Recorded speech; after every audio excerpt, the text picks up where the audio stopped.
नमस्ते नमस्कार जय हिंद साथियों। आप सभी का बहुत बहुत स्वागत है आपके अपने प्लेटफॉर्म ज्ञानी बाबा में। मैं दुर्गेश सर आपके लिए लेकर आ गया हूँ क्लास 10th वर्णिका का पहला पार्ट जो है ढालते विश्वास का प्रश्न और उसका उत्तर। तो आइए देखते हैं प्रथम प्रश्न जो है वो क्या है। लक्ष्मी कौन थी ना, लक्ष्मी कौन थी, उसकी पारिवारिक स्थिति का चित्र प्रस्तुत कीजिए ना, चित्रण प्रस्तुत कीजिए। तो उत्तर जो है वो क्या है, देखिए उत्तर क्या है इसका। लक्ष्मी ढाते विश्वास कहानी की प्रमुख पात्र है। मतलब लक्ष्मी जो है वो ढाते विश्वास कहानी की प्रमुख क्या है, पात्र है। उसका पति लक्ष्मण कलकत्ता में नौकरी करता है। उसका जो क्या पति जो है वो कहाँ काम करता है, लक्ष्मण है जो कलकत्ता में काम करता है। पति द्वारा प्राप्त राशि से उसका घर परिवार नहीं चलता है ना। उसका जो पति है जो कमाते हैं वो जो राशि है उनसे उनका घर परिवार नहीं चल पाता है। तो वह तहसीलदार साहब के घर, एक तहसीलदार साहब है उनके घर पर छोटे मोटे काम करके किसी तरह जीवन यापन कर लेती है ना। कौन जीवन यापन कर लेती है, लक्ष्मी ना। लक्ष्मी के पास एक छोटा सा झोपड़ी नुमा घर है जो बांस एवं पुआल से बना हुआ है। अब बांस तो आप सभी समझते हैं, लेकिन पुआल का मतलब होता है कि जंगली लकड़ी ना। तो जंगली लकड़ी से बना हुआ है। लक्ष्मी के 4 संतान थे। लक्ष्मी के कितने संतान है, तो 4 संतान है, जिसमें 2 बेटे और 2 बेटियां थी। लक्ष्मी के पूर्वजों के द्वारा छोड़ा गया 1 बीघा खेत है ना। लक्ष्मी के जो पूर्वजा मतलब उनके दादा बाबा जो छोड़े हुए थे वो खेत है 1 बीघा। किसी तरह लक्ष्मी ने उसमें खेती करवाई। यहाँ पर थोड़ा टाइपिंग मिस्टेक है, देख लीजिएगा। करवाई है। वर्षा नहीं होने से अंकुर जल गए। मतलब वर्षा बहुत दिनों तक नहीं हुआ तो जो अन्न था बाव उसका जो अंकुर था मतलब जल गया मतलब नष्ट हो गए। तो कहीं कहीं धान सूख गए ना, कहीं कहीं मतलब धान भी सूख गए, अंकुर भी उसका जल गया। तो यही है इस प्रश्न का उत्तर। आइए देखते हैं अगला प्रश्न क्या है। प्रश्न संख्या 2 है। कहानी के आधार पर प्रमाणित करे कि उड़ीसा का जब जनजीवन बाढ़ और सूखा से काफी प्रभावित रहा है। ठीक है, तो उड़ीसा का जो जनजीवन है वो किस तरह से बाढ़ से काफी प्रभावित रहा है। उड़ीसा का भौगोलिक परिदृश्य ऐसा है कि वहाँ प्राय बाढ़ और सूखा का प्रकोप होता रहता है। मतलब उड़ीसा एक ऐसा जगह है जहाँ पर हमेशा क्या होता रहता है, बाढ़ और सूखा का प्रकोप आता जाता रहता है। प्रस्तुत कहानी में सूखा और बाढ़ दोनों का सजीवात्मक चित्रण किया गया है। देवी नदी के तट पर, मतलब उड़ीसा में भी एक देवी नदी है, उसी के तट पर बसा हुआ एक गांव जहां कुछ दिन पहले वर्षा न होने के कारण खेतों में लगी हुई फसलें जल भुन गई। मतलब वहां पर जो वर्षा नहीं हुआ बहुत दिनों तक, तो जो फसल जो खेत में लगा हुआ था वो सब क्या हुआ, जल गई, भुन गई, मतलब खराब हो गया। हताश और विवश ग्रामीण, मतलब ग्रामीण सब हताश थे कि फसल जो था वो जल गया और साथ ही साथ में विवश भी थे। आने वाले भविष्य को लेकर चिंतित थे कि तभी अचानक अतिवृष्टि होने लगी। अतिवृष्टि का मतलब क्या होता है, अतिवृष्टि का मतलब हुआ कि बहुत ज्यादा बारिश, आंधी तूफान। लोगों की आशंकाएं बढ़ गई कि कहीं बाढ़ न आ जाए, और लोगों को लगा कि जो अतिवृष्टि बहुत अधिक हुआ बरसात, तो लगा कि कहीं बाढ़ न आ जाए। ग्रामीण बांध टूटे नहीं, इसके लिए रात दिन उसका मरम्मत में भी यहाँ मिस्टेक है, मरम्मत करने में लग जाते हैं ना। ग्रामीण मतलब कि जो बांध न टूटे उसके लिए रात दिन इकट्ठा कर देते हैं और उस बांध का मरम्मत करने लगते हैं। लेकिन नदी का प्रवाह बढ़ता जाता है, नदी की जो धारा है वो और तेज होते जाती है, क्योंकि वहां पर अतिवृष्टि मतलब बहुत बाढ़ हुआ था और बांध टूट जाता है, चारों तरफ पानी फैल जाता है। तो उस क्षेत्र के लोग बाढ़ और सूखा से परिचित हो गए। इस प्रकार से इस प्रश्न का भी उत्तर जो है यही हो गया। दोस्तों, अगर यदि यह वीडियो आपको पसंद आता होगा, मेरे साथियों यह वीडियो आपको पसंद आता होगा तो ज्यादा से ज्यादा लाइक, शेयर और सब्सक्राइब करना चैनल को न भूलें।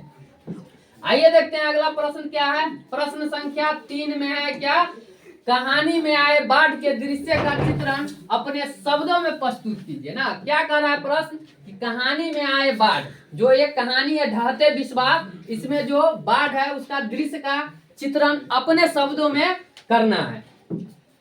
प्रस्तुत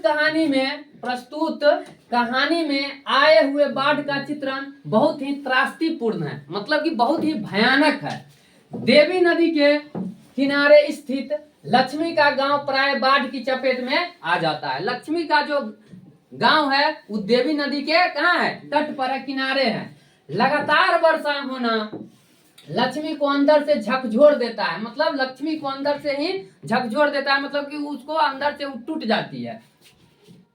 मनुष्य की आवाज, उसके शब्द, आनंद, कोलाहल सब रेत में दफन हो गए।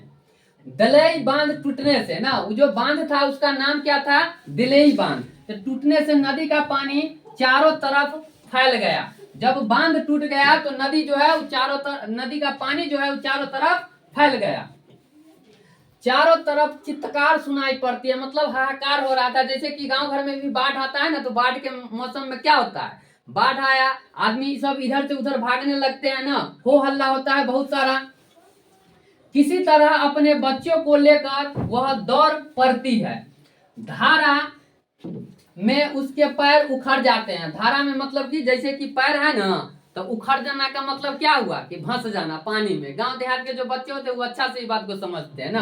पानी रेत पर क्या होता है, वो पैर जो है डोलने लगता है और पैर उखड़ जाता है और वो आदमी नदी में फंस जाता है। बरगद के पेड़ के सहारे किसी तरह वह जीवित रहती है।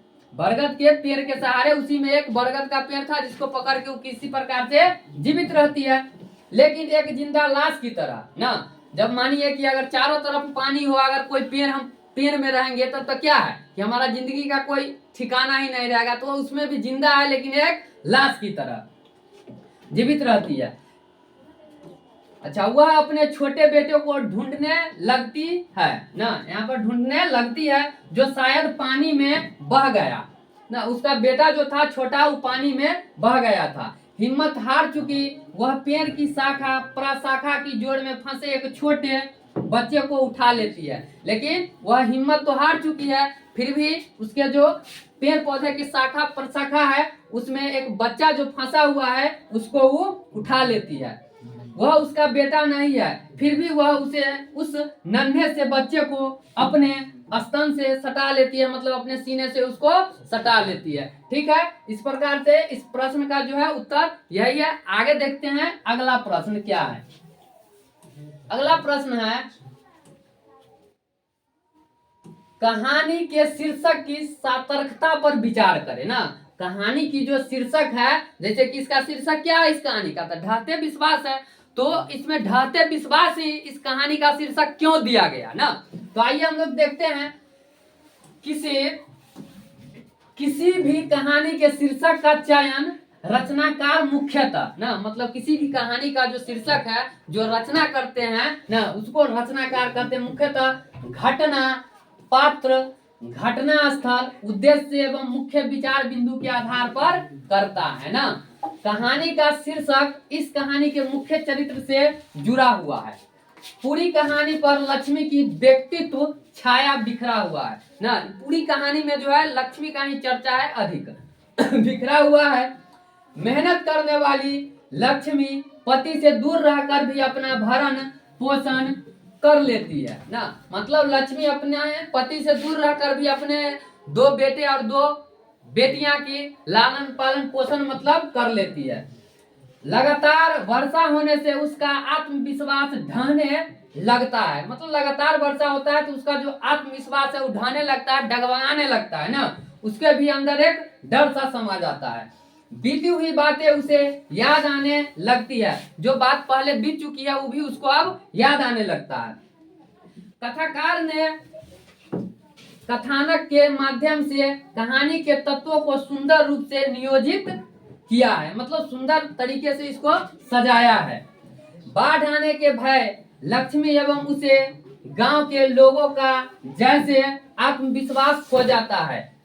शायद लेखक का मन भी बैठ गया है। अतः उपयुक्त दृष्टांतों से स्पष्ट होता है कि प्रस्तुत कहानी का शीर्षक सतर्कता और समीचीन है ना। इस प्रकार से इसका भी आंसर यही हो गया। आगे बढ़ते हैं, हम और भी प्रश्न लेते हैं। ठीक है, अगर आप लोग स्क्रीनशॉट लेना चाहते हैं तो वो भी आसानी से ले सकते हैं। तो आइए देखते हैं प्रश्न संख्या 5। शायद ये हमारा इस चैप्टर का आखिरी प्रश्न होगा। इस प्रश्न में से आप लोग गारंटी से आपके 1 या 2 प्रश्न पूछा नहीं जाएगा, इसलिए आप इस प्रश्न को कॉपी में लिखिए अच्छे से और इसे जरूर याद कर ले। देखिए, लक्ष्मी के व्यक्तित्व पर विचार करें ना, मतलब लक्ष्मी के व्यक्तित्व पर विचार करें। लक्ष्मी जो है वो कैसी व्यक्ति है ना। तो देखिए, लक्ष्मी प्रस्तुत कहानी की प्रधान नायिका है ना। इसकी जो कहानी का मुख्य जो आदमी होता है ना किसी भी काम का, तो इसमें क्या कौन है? प्रधान नायिका है। कौन है? तो लक्ष्मी है। वह इस कहानी का केंद्रीय चरित्र है। एक नारी का जो रूप होता है वह इस कहानी में देखने को मिलता है। मतलब नारी का जैसा एक रूप होना चाहिए उसी प्रकार का रूप किसका देखने को मिलता है? लक्ष्मी का। जीवन रूपी रथ का एक चक्र होने वाली पत्नी की भांति लक्ष्मी प्रतिनिधित्व करती है। पति के बाहर रहने पर भी वह घर गृहस्थी का बोझ अपने सिर पर ढोती है। मतलब कि उसका पति जो है वो घर से बाहर है, लेकिन लक्ष्मी इसका परवाह नहीं करते हुए वो अपने 2 बच्चे, 2 बेटे और 2 बेटियों की परवरिश करते हैं ना। पति द्वारा प्राप्त राशि से जब घर का खर्च नहीं चलता है ना, पति जो उनके जो कमाते थे ना, उनका पति का नाम क्या था? तो लक्ष्मण था ना। तो उनसे घर का खर्चा नहीं चल पाता था, तो लक्ष्मी क्या करती है? इसे देखिए, नहीं चलता है तब वह तहसीलदार साहब के यहाँ काम कर खर्च जुटाती है। जब उसके पति के द्वारा कमाए गए धन से उसका जब घर नहीं चल पाता है तो लक्ष्मी किसके यहाँ काम करती है? तहसीलदार साहब के यहाँ काम करके खर्च जुटाती है। पहले सूखा और फिर बाढ़ के भय से लक्ष्मी घबरा जाती है। मतलब लक्ष्मी जो है पहले क्या था? बहुत सूखा ही हो गया, उसके बाद इतना ना अतिवृष्टि आया, मतलब कि आंधी तूफान पत्थर बारिश कि क्या हो गया? बाढ़ के भय से भी लक्ष्मी घबरा जाती है। उसका आत्मविश्वास डगमगाने लगता है, फिर भी वह अपने अंतिम दम तक अपना और अपने संतान की रक्षा करती है। लेकिन उस भयंकर बाढ़ में वह अपने संतान को नहीं बचा पाती है। दोस्तों, तो साथियों, यह वीडियो आपको पसंद आता हो तो ज्यादा से ज्यादा लाइक, शेयर और सब्सक्राइब करना न भूलें। यदि आप इसका स्क्रीनशॉट लेना चाहते हैं तो स्क्रीनशॉट भी ले सकते हैं। अच्छा, एक प्रश्न और है, गुण निधि का संक्षिप्त परिचय दीजिए ना। गुण निधि जो है वो कौन है? गुण निधि का क्या है? संक्षिप्त परिचय देना है। गुण निधि गांव का एक नौजवान है। नौजवान का मतलब समझते हैं ना, जैसे कि 20, 22, 24 साल के एज का ना। जैसे कि क्लास 10th में आप लोग पढ़ते हैं तो आप लोग एक नौजवान हुए ना, तो इसी उम्र का है। जो कहाँ रहता है? कटक में। और ये कटक है कहाँ? तो उड़ीसा में ना। कटक कहाँ है? उड़ीसा में। वह साहसी है। साहसी मतलब कि वह बहादुर है, डरपोक नहीं है ना, साहसी है। उसे अपने सामाजिक दायित्व का बोध है। मतलब उसके अपने समाज में किस प्रकार से रहना है इसका उसके पास दायित्व है। और नेतृत्व गुण संपन्न है। नेतृत्व का मतलब क्या हुआ कि जैसे अगर कोई काम करते हैं तो अगर 10-20 का समूह है तो उसमें एक नेता होता है। तो नेता उसी इंसान को बनाया जाता है जो उस ग्रुप या समूह को चलाने के योग्य होता है ना। तो ये जो गुण निधि है इसमें ऐसा गुण है कि यह किस गुण से संपन्न है? तो नेतृत्व गुण से संपन्न है। जब गांव आता है और बाढ़ का खतरा देखता है तो स्वयं सेवक दल का गठन करता है ना। किस दल का? स्वयं सेवक दल का गठन कौन करता है? गुण निधि करता है। कौन करता है? गुण निधि करता है। स्वयं सदा गांव वालों के साथ रहकर उनका उत्साह बढ़ाता है ना, एवं अपने अंतिम दम तक बांध को टूटने से, एक गांव को डूबने से बचाता है ना। इस प्रकार से आज का हमारा यह टॉपिक यहीं समाप्त होता है। फिर मिलेंगे अगले वीडियो में, तब तक के लिए नमस्कार। जय हिंद, जय भारत।